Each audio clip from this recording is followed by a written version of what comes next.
Story time about how James Charles tries to take advantage of my younger 14-year-old brother, and when he does not get his way, he sues us.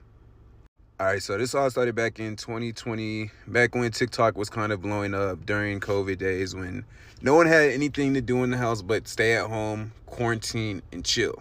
At the time, my brother had just started his TikTok account maybe about like 7-8 months ago, and he's been going viral. He's having a lot of traction, pick up on his page, and he's seriously trying to build a career off of TikTok.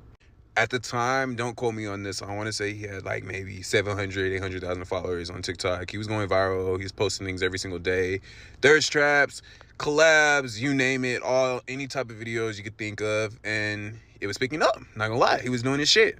And before I continue with this video, I do want to stress the fact that I'm not making this video to intentionally hurt anyone, to intentionally damage anyone's career. I'm more so just trying to spread awareness because as I see things pop up on my For You page all the time, it honestly triggers me and hurts me that my brother was a victim at one point and the shit was just swept under the rug. Back in 2020, James had followed my younger brother on TikTok. He was 14 years old at the time.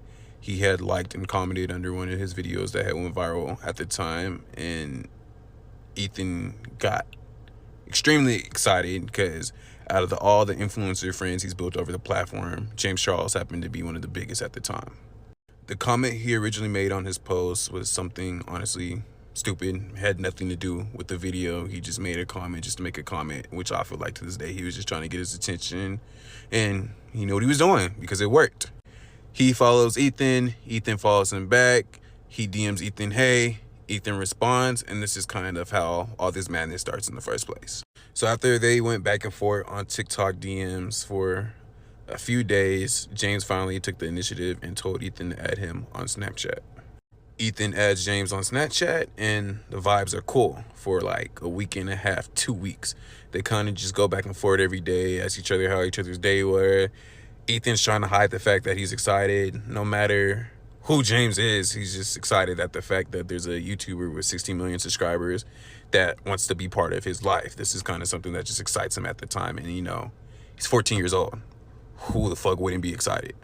As time goes by, James asks Ethan what does he see himself doing long term as far as social media, just because at the time his TikTok was blowing up and he was building a name for himself, and James kind of wanted just to see what the next step looked like for him. At the time, I don't even think Ethan knew what he wanted to do. This was also new to him at such a young age, so he was still kind of trying to figure everything out as he went. But in response to this, he told him that he could probably see himself getting into acting or modeling. I'm gonna be completely transparent. There were always signs that James obviously found Ethan attractive. He would make comments like, I can most definitely see you being a model. Oh my God, you most definitely have to look for a model.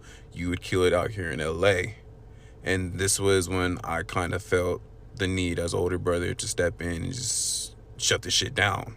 At the time, I was trying to be understanding, trying to be supportive, trying to figure out how I could look out for his best interests, but at the same time support his dreams, which, you know, this was his dreams. He was a 14-year-old kid. He wanted to make it on social media. He had a dream just like how everyone else did.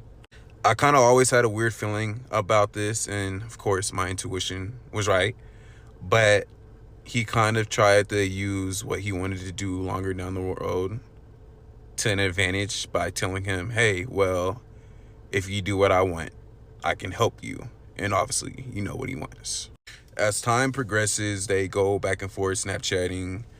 Ethan knew he probably shouldn't be putting himself in the situation, but at the same time, he's just a young kid who was looking for opportunity. He was trying to learn people. He was trying to learn industry things. He was still meeting new people.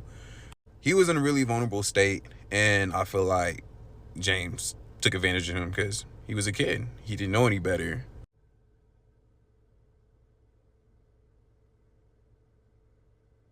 So the video I just shared on the green screen would be videos that my brother's friend would take of him while they were on the phone talking to each other. This video is getting a little long, so I'm gonna make a part 2 separate video where I show a few more receipts of their interactions with each other.